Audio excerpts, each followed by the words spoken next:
महाकुंभ के बारे में तो आप सभी ने सुना ही होगा। ये सबकी एक दिली ख्वाहिश होती है कि जीवन में एक बार हम वहां जा सके जहां माँ गंगा, माँ सरस्वती और माँ यमुना का संगम हो और वहां जा करके स्नान कर सके। कहा जाता है कि भक्त यहाँ पर स्नान करके अपने पापों का प्रायश्चित करते हैं और ईश्वर की कृपा प्राप्त करते हैं। तो फिर मैंने भी सोचा कि चलो जीवन की इस कहानी में एक महाकुंभ की यात्रा भी लिख दिया जाए। मैं भागलपुर बिहार से और मेरा दोस्त रांची से, हम दोनों पटना की ओर चल पड़े। पटना चलना है, फिर पटना से पकड़ेंगे अपने दोस्त को, फिर वहाँ से निकलेंगे प्रयागराज के लिए। पटना पहुँचते ही हमें मिल गया कुंभ स्पेशल और हम दोनों एक समय पे पहुँच नहीं पाए, इसलिए हम दोनों बिछड़ गए। तो हमें नेक्स्ट स्टॉप पे मिलना था।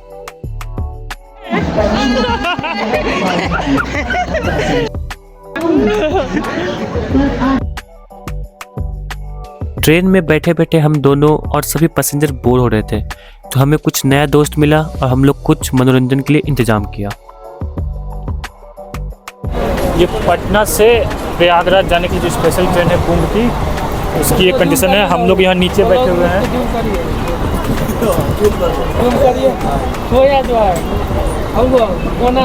अच्छा देखिए कहाँ पे सो के जा रहे हैं लोग, और हम लोग सब यहाँ पर बैठे हुए हैं। हम लोग यहाँ सब बैठे हुए नीचे में। मेरा तो हम लोग यहाँ पे लोग फ्री फायर खेल रहा है और हम लोग तो यहाँ बैठ के लूडो खेल रहे हैं। हम भी नीचे बैठे हुए हैं और ये अभिषेक भी तो जान रहे होंगे, आए हैं रांची से। और ये सब मेरा दोस्त है नया। लूडो में हम ये जीते हैं, हारने लोगों को खिलाना था, तो हम लोग 4 लोग हैं तो 3 लोगों को खाएंगे। विनर अपने ये अभिषेक भी है और सेकंड नंबर पे ये भाई। क्या नाम भाई तुम्हारा? क्या? सचिन। तो नाम भाई? हारने वाला अपना चेहरा नहीं दिखा रहा है। ठीक है भाई, आगे मिलते हैं। महाकुंभ को लेकर के भक्तों में इतना ज़्यादा उत्साह थी कि हर एक स्टॉप पे भीड़ की संख्या बढ़ती ही जा रही थी। इसलिए हम लोगों ने एक डिसीजन लिया।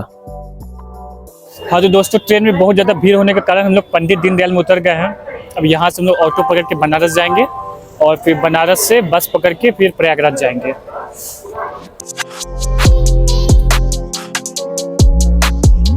भैया बनारस।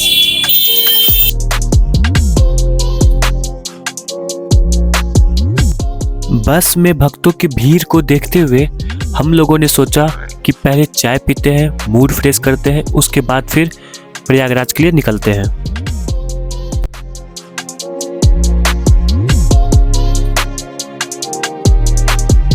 हाँ तो दोस्तों फाइनली हम लोग भी पहुँच गए, बस पकड़ लिए बहुत ही मुश्किल से। और यहाँ का एक अच्छा सीन लगा ना कि पहले इंसान बस पे चढ़ते हैं, उसके बाद पूछते हैं कि बस जाएगी, ठीक है ना। सबको पहले चढ़ जाता है प्रयागराज, कोई बस कहीं भी पहले चढ़ जाता है उसके बाद पूछता है, ठीक है ना। ऐसे हम लोग साथ 2 बार हो गया कि हम लोग चढ़ गए फिर उतर गए, चढ़ गए फिर उतर गए। तो फैमिली हम लोग को प्रयागराज की बस मिल गई है, तो हम लोग जा रहे हैं प्रयागराज में ही मिलेंगे।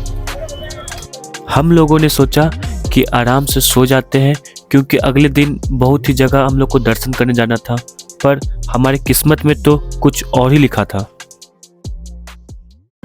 कुंभ मेले की भीड़ में लोगों के सपने दबकर रह गए, पैरों की धक्कम धक्की में लोग गिरकर चोटिल हो गए, कुछ तो जान तक गवा बैठे। यह दर्दनाक मंजर कुंभ मेले के लिए जैसे मानो एक काला धब्बा सा बन गया हो।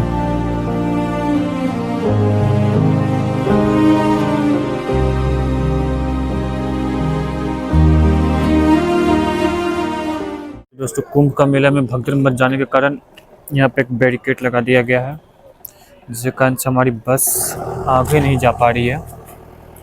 तो अब देखते हैं अब क्या करना है, कोई उपाय ही नहीं लग रहा है। अगर जब कोई उपाय लगता है तो फिर इसके हम लोग या तो फिर जाएंगे प्रयागराज या फिर हम लोग वापस से बनारस चल जाएंगे। देखते क्या होता है।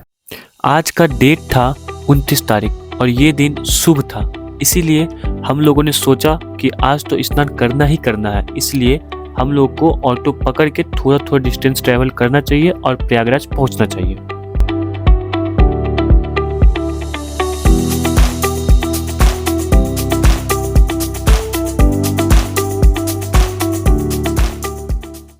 प्रयागराज पहुंचने के बाद हमें लगभग 15 से 20 किलोमीटर पैदल चलना था, तब हम घाट तक पहुंचे।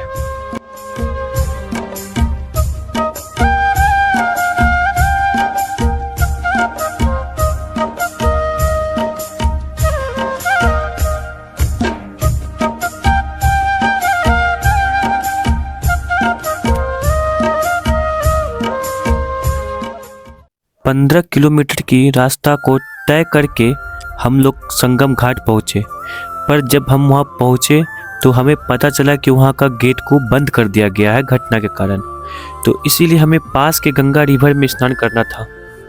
और जब हम लोग वहाँ पहुँचे तो हमें एक अलग सा ही सुकून, अलग सा ही शांति महसूस हुआ, जैसे कि मानो कि हम थके हुए ही ना हो। और जब हमने स्नान किया तो मानो एक शरीर में एक अलग सी ऊर्जा प्राप्त हो गई हो, निगेटिविटी कहीं दूर चली गई हो।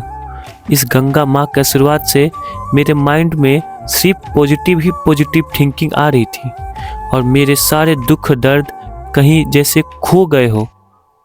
इस गंगा स्नान ने मेरे अंदर अलग ही ऊर्जा उत्पन्न कर दी, जो मेरे जीवन में आने वाली सारी समस्याओं का समाधान भी करेगा। स्नान करने के बाद हम लोगों ने खाने का सोचा और उसके बाद विश्राम करने का सोचा, क्योंकि अगले दिन हमें और भी जगह जा कर के दर्शन करना था।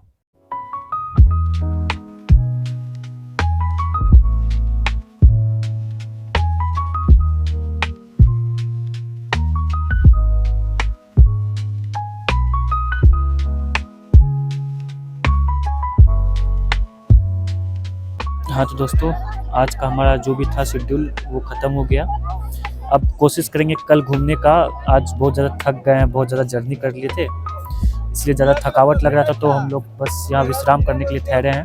आप लोग को दिखाते हैं कहाँ पे ठहरे हैं। लोग ऐसे ही बस संगम घाट के पास, ये रहा संगम घाट, और हम लोग बस यहीं पर चौकी लगा हुआ है, तो बस यहीं पर हम लोग अपना बिस्तर ला करके सो गए। अब आगे का जर्नी अब कल का वीडियो में आपको दिखाते हैं। कल देखते हैं हम क्या क्या करते हैं और क्या क्या नहीं करते हैं। वो तो अभी कुछ प्लान नहीं है, वो कल ही डिसाइड होगा सुबह उठने के बाद।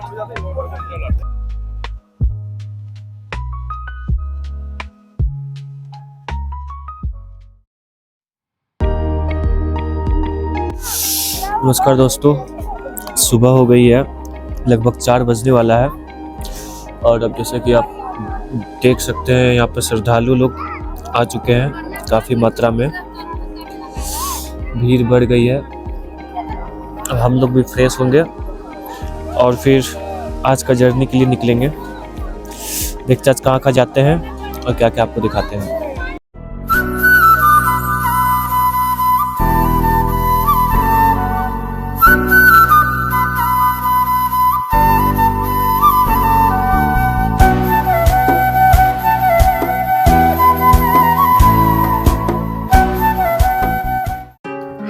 उस घटना से इतना कुछ हो गया कि क्या ही बताएं। सारे मंदिर जाने के द्वार को बंद कर दिया गया था, इसलिए हमें प्रयागराज में घूमने के लिए कुछ भी नहीं मिला। तो हमें एक आदमी मिला, उसने हमें सब कुछ अच्छे से समझाया और बताया। तो कल क्या क्या हुआ? कल हुआ कि समझ लो पुल टूट गया, 6 नंबर वाला बता रहे हैं। उसमें हमारा भाई भी था, वो क्या बोलते हैं, उसका झोला पूरा चला गया, उसमें पैसे टके भी थे, और क्या बोलते हैं फांसी भी उसकी लग गई। तो बच गए ना? हाँ बच गए, भगवान का इतना शुक्र है कि बच गए वो। और बहुत बहुत आदमी समझ लो खत्म हुए। और जो मंदिर वगैरह जो सब कुछ यहाँ बंद, सब उसी वजह से बंद। हाँ उसी वजह से बंद है सारे। अब तक खुले ऐसा कोई ऑप्शन नहीं है, तो बताया नहीं क्या अभी तक तो कोई पता नहीं है, देखो शाम तक हो जाए, खुल जाए तो। कितने लोग मरे होंगे? करीब मर गए लोग, मर गए होंगे। ये आदमी उस घटना स्थल पर मौजूद थे, तो इसने जो किया ना वो वाकई तारीफ लायक था। इसने एक बच्चे की जान बचाई। और बेचारा वो छोटा सा बच्चा उसकी गोदी से गिर गया यार।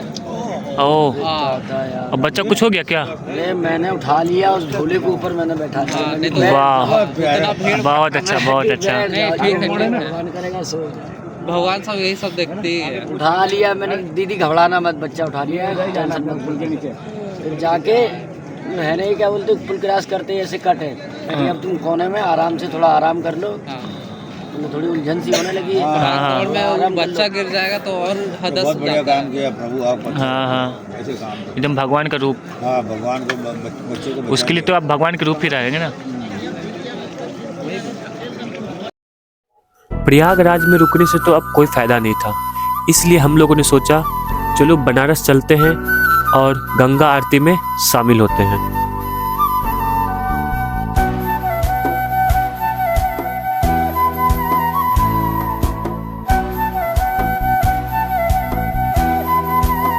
रास्ते में हमें गुड़ की जलेबी मिली जो कि हमें बेहद ही पसंद आया।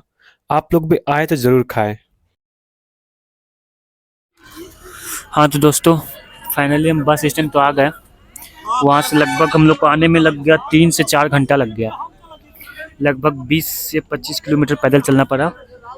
सबको 5 किलोमीटर 2 किलोमीटर बोल बोल कर इतना आगे आना पड़ गया ना कि क्या बताएं। और जब यहाँ आने के बाद मालूम चला कि बस में एक भी सीट खाली नहीं है, खड़े खड़ जाना पड़ा। तो हम लोग इंतज़ार करना ही सही समझे, क्योंकि पैर का तो हालत पूरा ख़राब हो चुका है। अब देखते हैं, दूसरी बस आने को वेट करते हैं। अगर बस आती है तो उस पर जाएंगे। और अभी कुछ भी नहीं मालूम है कि हम लोग वहाँ पे हम लोग जाकर क्या करेंगे और कैसे क्या करेंगे, पहुँच पाएंगे या नहीं पहुँच पाएंगे टाइम पर। मतलब चल गया, भीड़ देख लीजिए आप, क्या भीड़ और क्या हल्ला गुल्ला हो रहा है। बाप रे बाप, बहुत ही मुश्किल से चढ़े बस पर सीट मिली है। हम अभी भी बहुत सारा पैसेंजर बचा हुआ है। पता नहीं ये हालत कब तक रहेगी और कैसे रहेगी। चलिए आगे मिलते हैं आपसे बनारस में।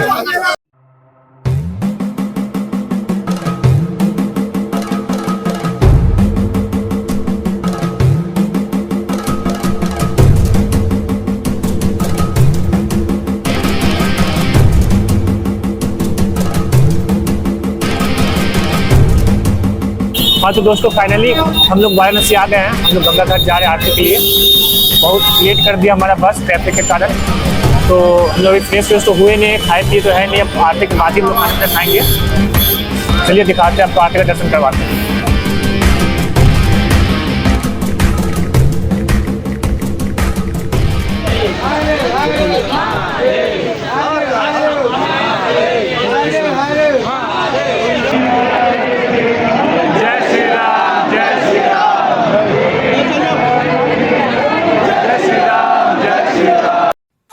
बनारस के संध्या आरती में डूबने के बाद मैंने और हजारों भक्तों ने महसूस किया दिलों में शांति की लहरें उठना, आत्मा में परमात्मा के दर्शन होना। गंगा जी के तट पर जलते दियों की रोशनी में हमने अपने जीवन की सच्चाई को पहचाना। भक्ति के इस अनोखे पल में हमारे दिलों से सारे डर, सारे संदेह धुल गए। बस रह गया प्यार, बस रह गई श्रद्धा और बनारस की संध्या आरती की अनोखी यादें।